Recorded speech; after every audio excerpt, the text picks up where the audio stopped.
Hello, and everyone. Welcome to Ask a Coach with Ingomu. My name is Al Wynand, and today I am really excited to be speaking with Suzanne Muller. She is the CEO of Lovable Eyes. She's a speaker, coach, and author of the book Lovable: 21 Practices for Being in Love and Fulfilling Relationships. She also co-authored, the international best-selling book Sexy Secrets to a Juicy Love Life. So we're close to Valentine's Day, and I thought today was the perfect opportunity to bring Suzanne on board and have a conversation about dating and dating experiences, really. So, and also answer your questions we've received. So, if you are joining us live and you have a question, feel free to put it in chat, and we'll see if we can get to it during the show. And if you're enjoying the show, also click the subscribe button to get notified when new shows are available. So, without further ado, hi Suzanne, how are you today? Hi Al, I'm great. So I'm excited. Glad you're here. So 10 days until Valentine's Day. That's really close to now. So 8 days. Is it? Oh, yes, only 8 days now. Oh, yeah, we did the script during the weekend. Oh, thank you for making me even more nervous to getting it right. So let's delve into our conversation here. You are a dating and relationship coach. So before we kick our questions off of our viewers, tell me a little bit about your background and what inspired you to become a dating and love coach. I love this question because most people are like, why would you be a dating coach, love coach? And it was one of these things, Al, that I made a lot of mistakes in my past. I could not figure out how to date for the life of me. I had a tough childhood, a really bad relationship with my father. I felt really kind of unlovable and not good enough and unwanted. And, that was pretty impactful for me. So because I wanted love so badly, I kept picking all the wrong people, looking for love in all the wrong places. But then there were all these people around me that wanted love, that could find love. And I was like, how are they doing it? So I got determined and committed to figure out this dating thing, this love thing. How do you have a healthy relationship? How do you have a fulfilling relationship that lasts? So I learned and I studied and I wrote my book, Lovable. And I wanted to help with this very and often confusing and frustrating subject for people and help people navigate that. That's beautiful. And before we get into the questions, you are a coach with Ingomu coaching on this subject matter. So tell us a little bit about your Ingomu coaching community. My Ingomu coaching community is called Create Dating Experiences That You Actually Enjoy. And it's for people that are considering getting out into the dating world, maybe not yet. Maybe they've gone through a divorce and they're preparing themselves and they're about ready to date and they want some advice or some suggestions or some coaching, or people that are out in the dating world and maybe something isn't working, like, this isn't going so well, or I'm doing this well, but this isn't going well. And it's also for people that are in relationships or married, because we're always, as you've heard me say this before, Al, you're always dating your partner. You can't stop dating them and having romance and intimacy with them. It's important to keep that going. So that's what my coaching community is about. And it's a valuable lesson I've learned attending your coaching community. So I'm sure your wife appreciates that, Al.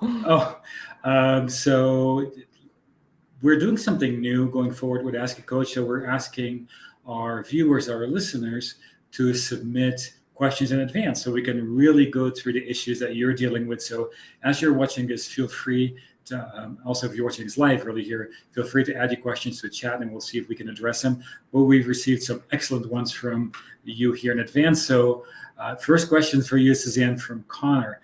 I've been messaging with someone via a dating app for a few weeks now. How long should I wait before I suggest an in-person meeting?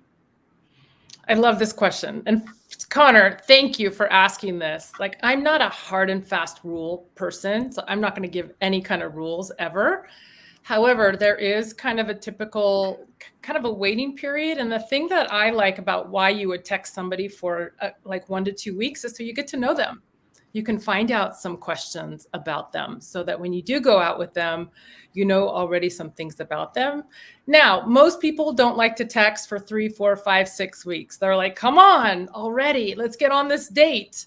However, I am a fan of at least kind of getting to know somebody for a week or two and having some questions to ask them to figure out, do you want to spend your time and energy with this person.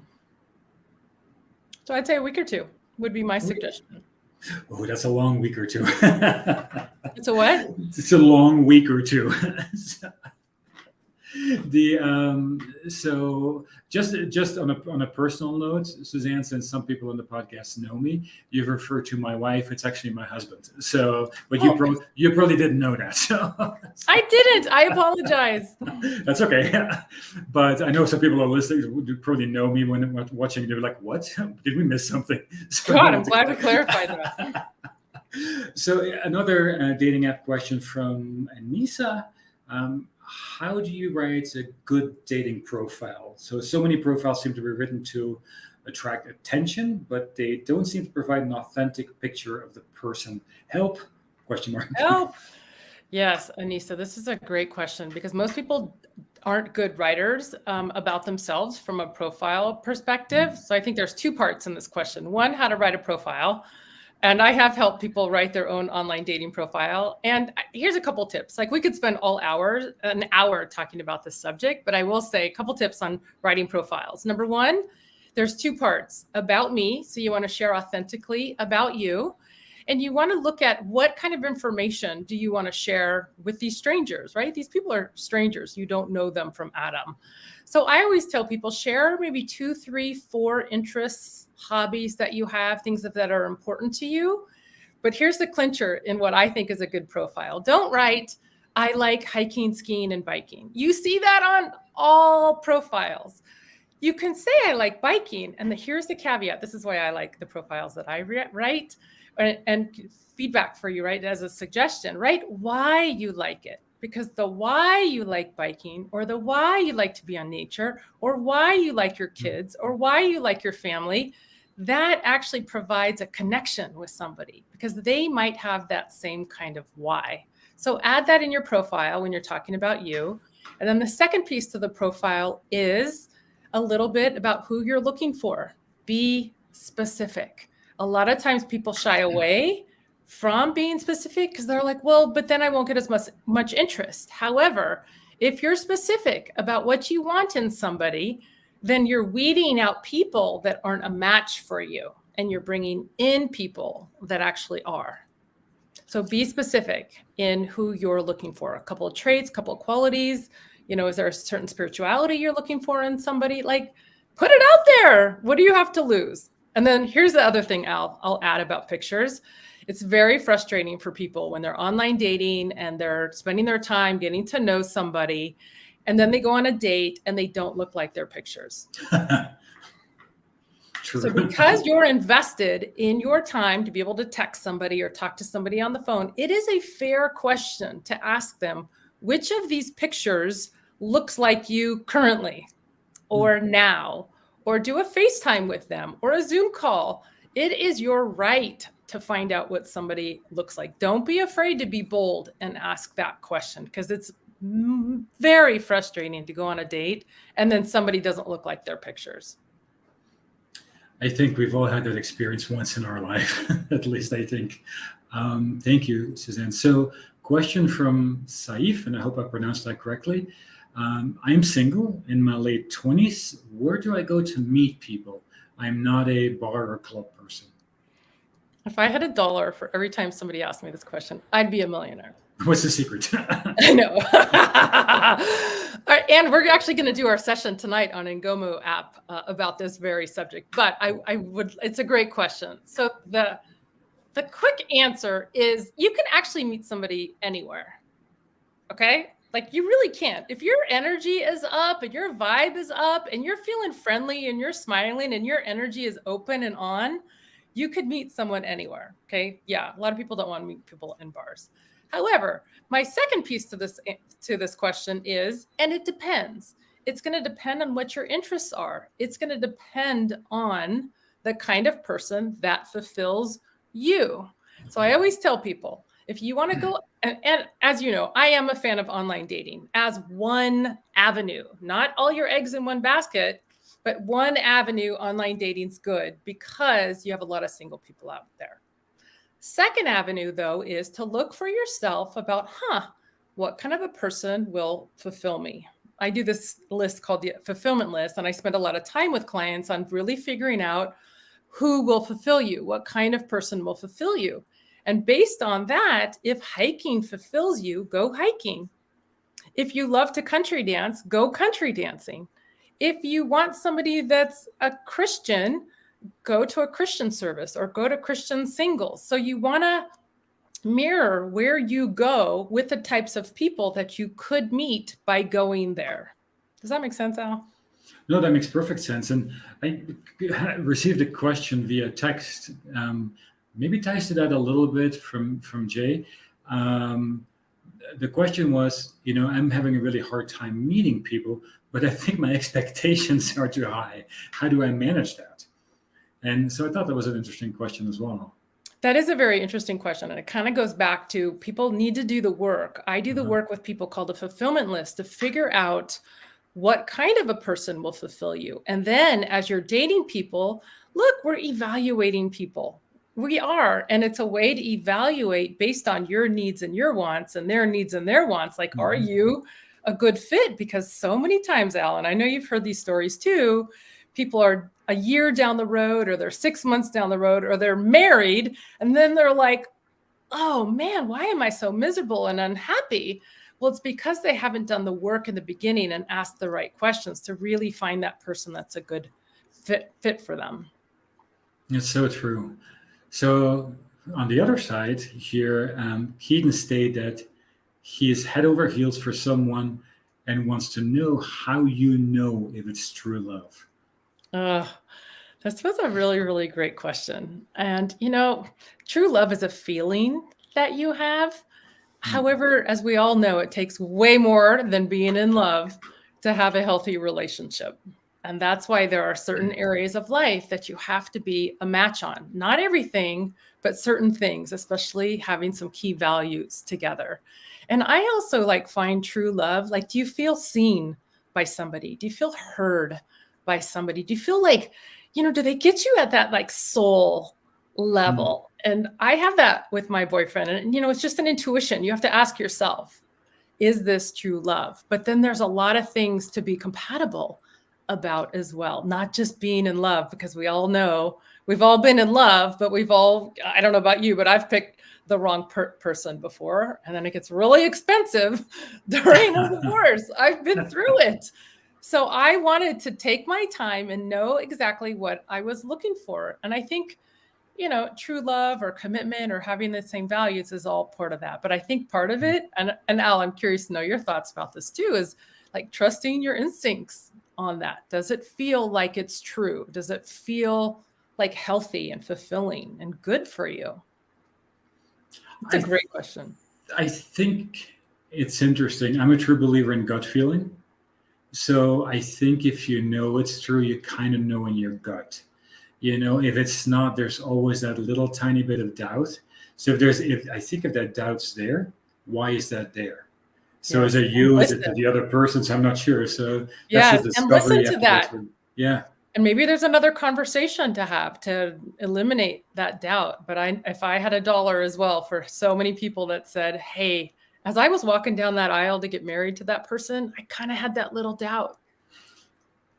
And they're like, I wish I listened to that little voice in my head. You could have turned around. No.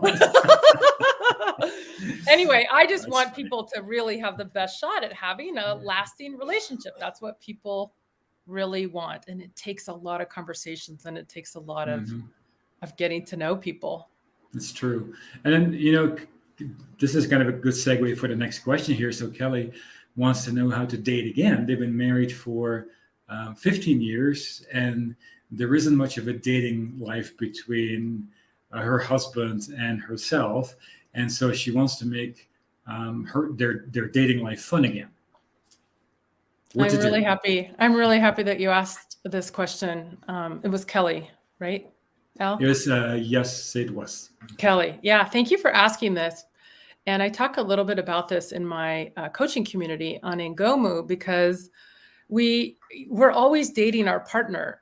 And I don't think that there's, if you're not dating or, maybe the spark isn't there as much anymore. I gave this idea the other day when I was on a podcast, which is, you have to have date nights, and date nights take planning, and it takes putting it in your schedule. And even if it's not going out once a week, maybe it's every other week, and it's something to look forward to between you two.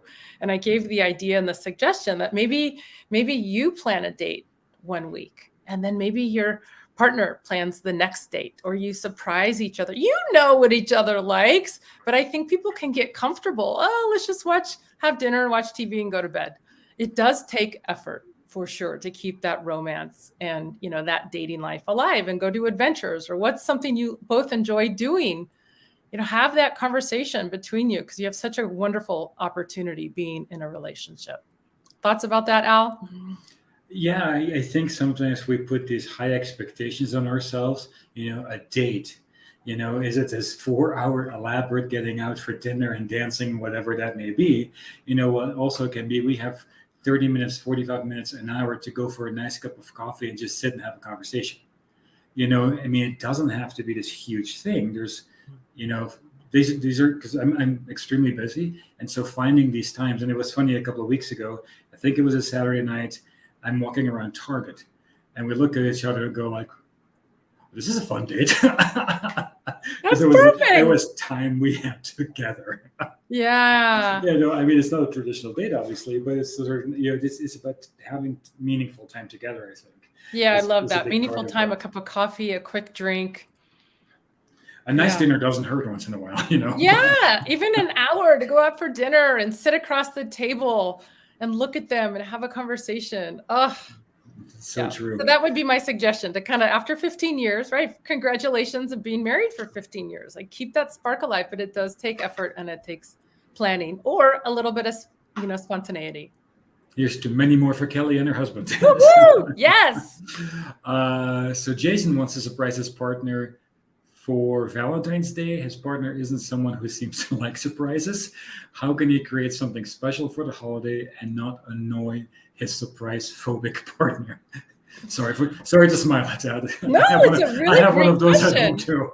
I love that. First of all, you're being so thoughtful, Jason. Like, oh, my partner does not like surprises. So here's my first suggestion. Do not surprise your partner. I wouldn't do it, because you do not want an annoyed person with you that evening. So if you really know that your partner doesn't like surprises, I would have a conversation prior to Valentine's Day.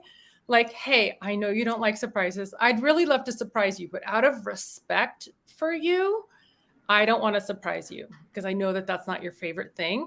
And then have the conversation about what your partner would like to do for Valentine's Day, and maybe get a little bit of buy-in from, your partner. Because last thing you want, and I get, like, your heart is so wonderful to want to surprise your partner, but I wouldn't do a surprise if you know that your partner does not like surprises. I would avoid it, because you don't want one of those Valentine's Day where the person's upset at you. That would be my feedback. That would be my tip.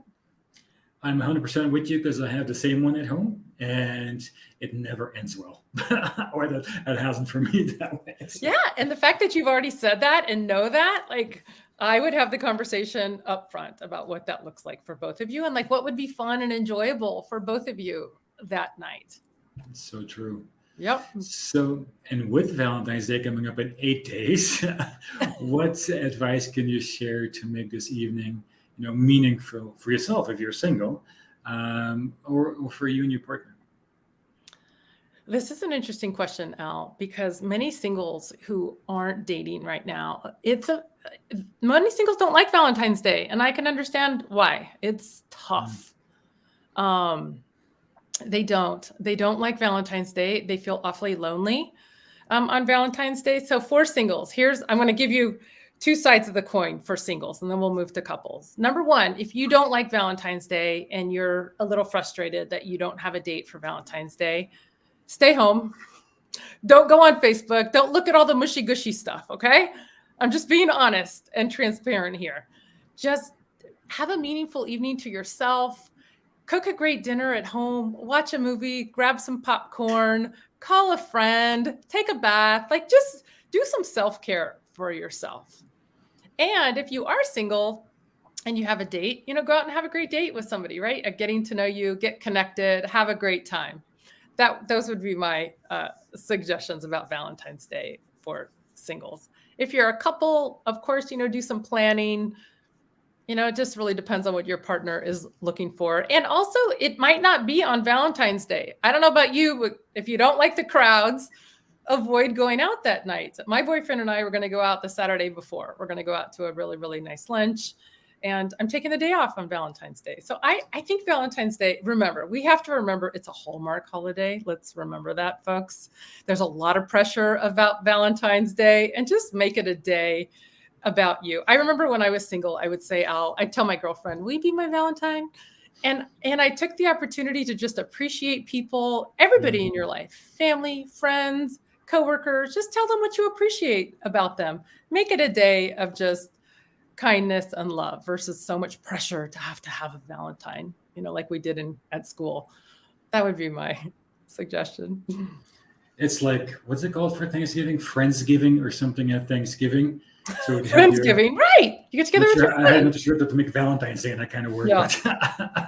Exactly. And I saw the comment that kind of popped up quickly, the gal that said, hey, that's a great idea about surprises and all that. I just wanted to acknowledge that. Yeah. That's great. When you say that, that they don't like surprises. Yeah, exactly. It respects their feelings. That's exactly right. You want people to feel respected. And then we had another comment, self-care Valentine. That's right. Self-care Valentine. Who doesn't like some? I don't know. There are people that like some alone time and some me time, and other people that need to be out and they feel better when they're out with people. So maybe they go out with their friends, like a group of friends, and just hang out. Yeah, great suggestion, Teresa. So what are your top 3 takeaways you want to leave our viewers, listeners with today based on our chat today?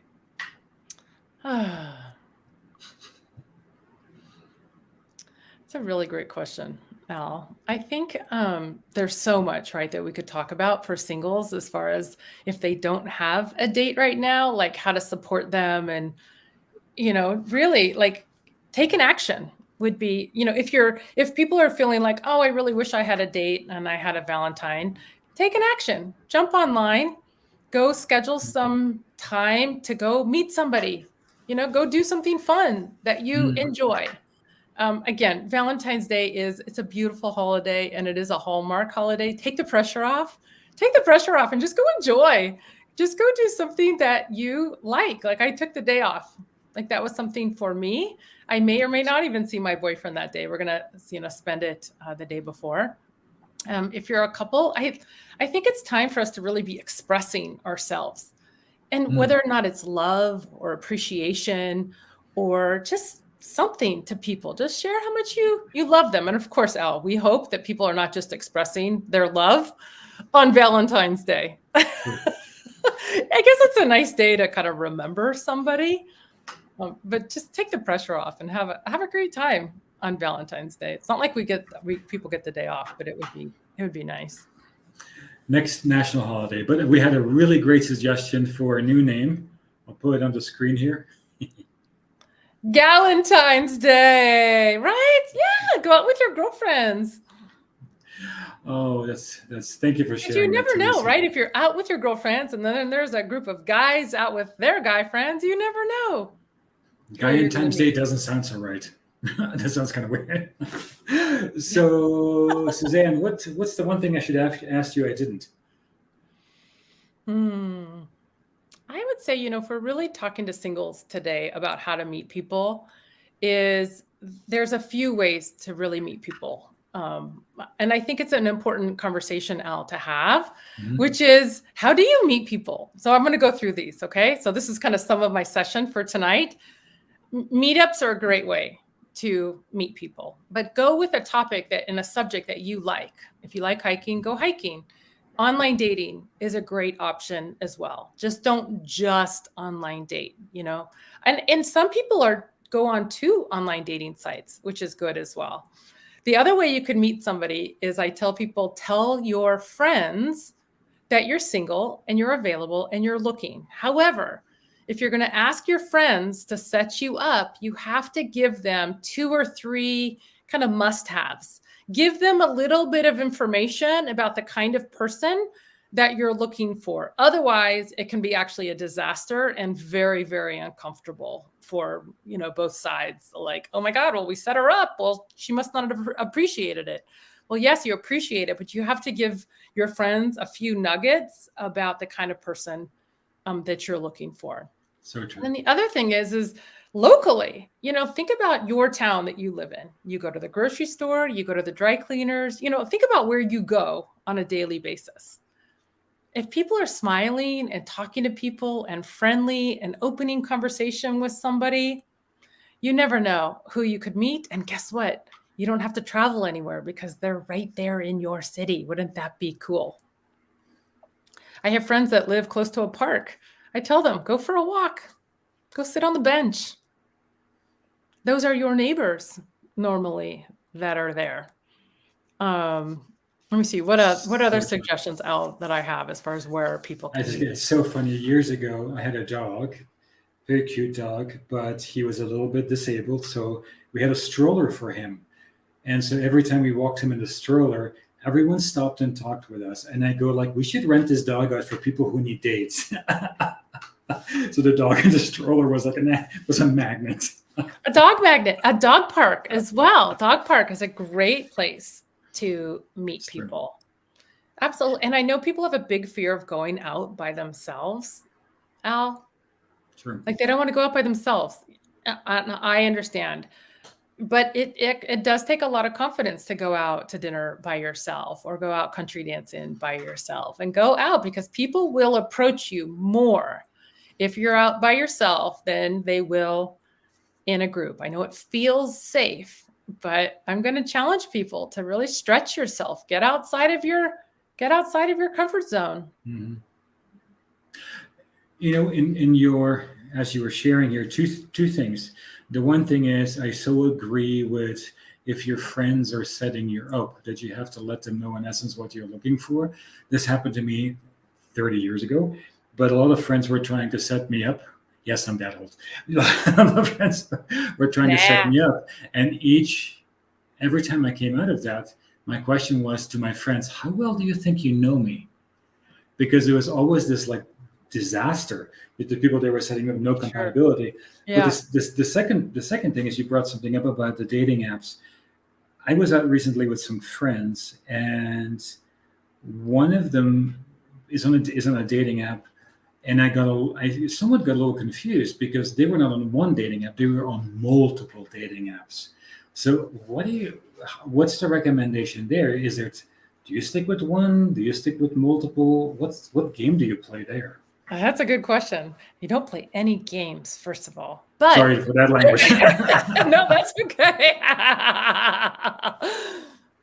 My suggestion is 2. However, I tell people you could start with 1, but I wouldn't get a year-long 6-month subscription though. Start with 3 months. Is it working for you? Are you meeting people? Do you like the good quality of people on there? Some people will do a eHarmony and a Match and an OkCupid, right, where they can put a big profile. And then a lot of my clients will do a swiper one, like a Bumble or a Hinge or something like that, to do 2, right? 2 types of styles. But again, and I actually had a male client that jumped on 3, and he met somebody and he's married. I think it depends on your budget. That can get expensive. That can get very busy as well. If you're comfortable doing 1, great. It depends on the style that you like. I met my boyfriend last February on Match because I like being able to create a profile and adding in a profile and being able to read someone's profile. I am not a fan of the swiping and all the texting because you have really nothing to start with. It's just a lot of back and forth, and you almost start from scratch because you don't have much information to go on. Yeah, it became a full-time job. Exactly, Maureen.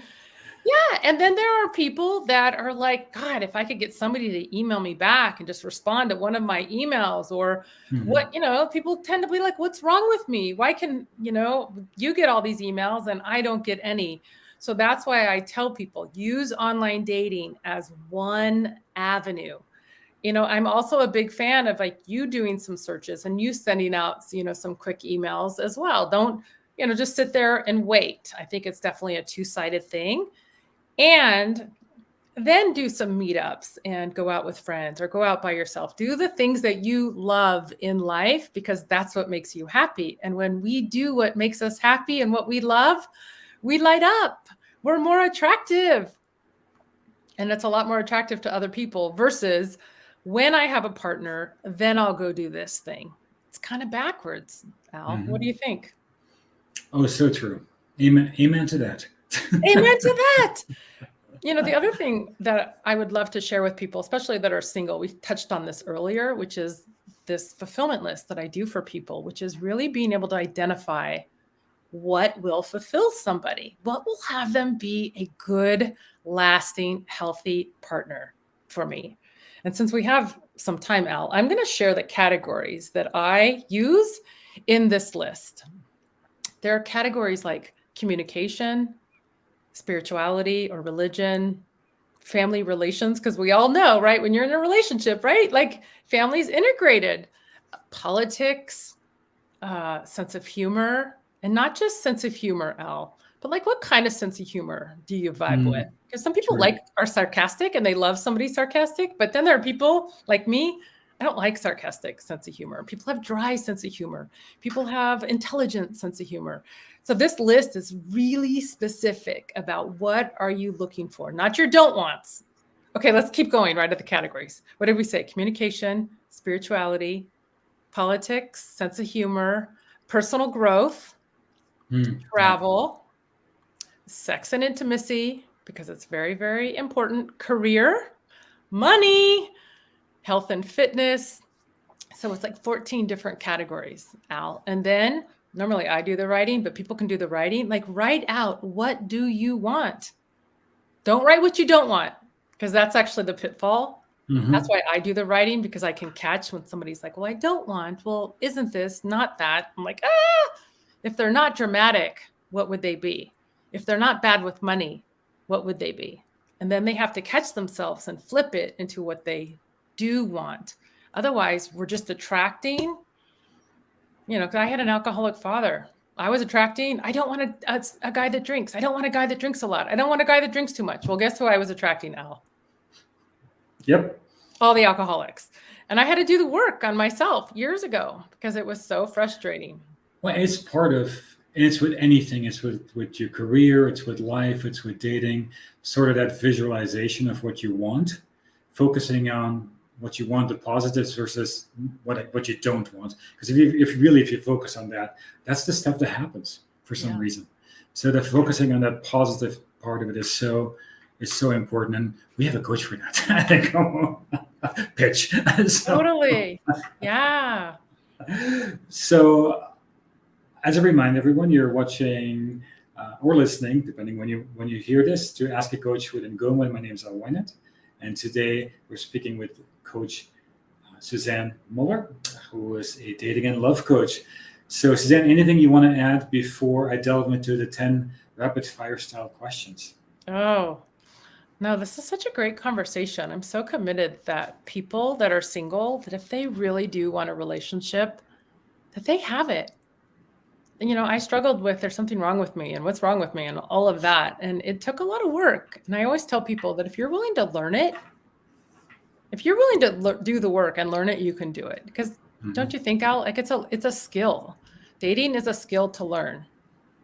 But then once you have it, and you can bring it into your healthy relationship. And I think it gets harder as you get older, because you sort of get set in your ways, and then opening yourself up to someone else in your life, I think becomes a little harder as you get older. And I've seen that with some friends and some other people, where it's like, I'm set in my ways. I like to do stuff this way. It's like, well, now there's another person. Sure, we have preferences. I agree. Al. And what's interesting you'd say about that is, especially as people are coming out of divorces, which is very, very common, especially later in life, they're like, this isn't the person I want to be with forever. So they're going to go look newly, which is awesome. And I commend people to do that. But what you're pointing to is the preparation work as well. Like if people don't feel prepared to date, there are some great exercises in my book, Lovable, to really have people feel prepared to get back out on that dating journey and find love newly. Because I'm sure we all have friends, right, that have found love twice and 3 times and 4 times. And I know people that have been married 7 times before. They just don't give up. They're committed. And even if they fall down and make a mistake like I have done, they get back up. And it's a journey and a process.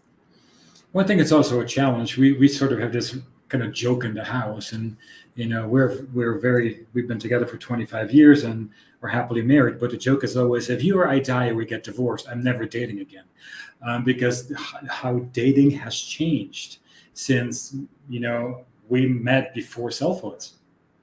And now the whole technology and everything is so different. So where you have to come in that world and go like, wow, how do I do this now?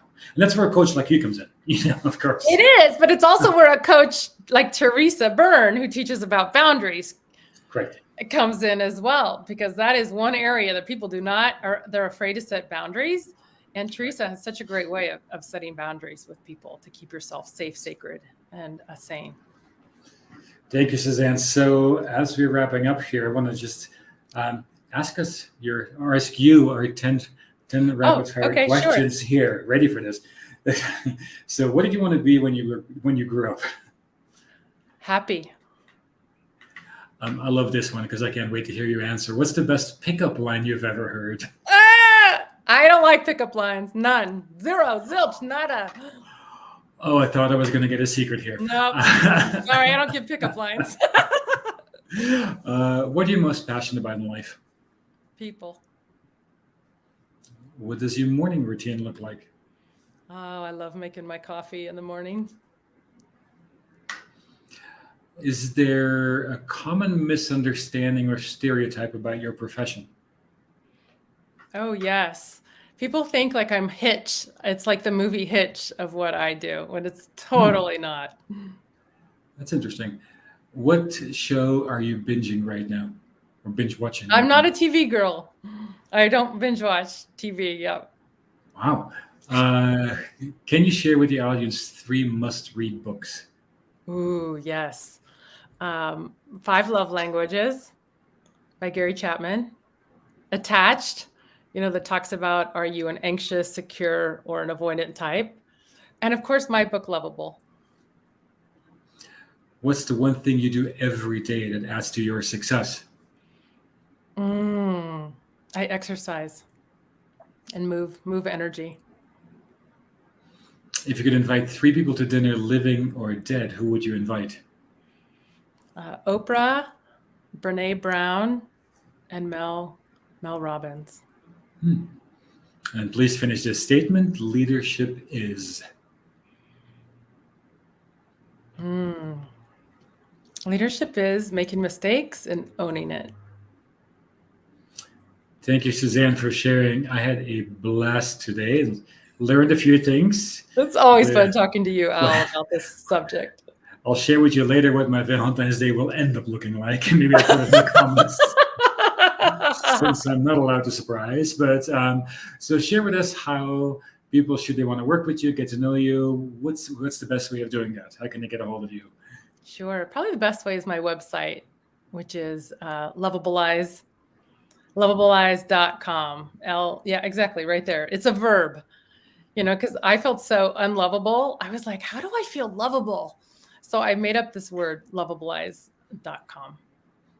That's very nice. So Suzanne, thank you for joining me today. I really appreciate you sharing with us. And we will see you again next week, Monday at 1 p.m. Mountain Time Live. And we'll be talking with financial coach Jen Nash. And we're really going to be talking about how you can get out of debt. So if you have any questions on that, please feel free to share them with us via Facebook, LinkedIn, or YouTube. And then we'll use them during the show in the conversation about getting out of debt. So thank you, Suzanne, for being here today. Thank you, everyone, for dialing in today. It was great seeing you, and make it a great rest of your day. Make it a great day. Thank you. Bye.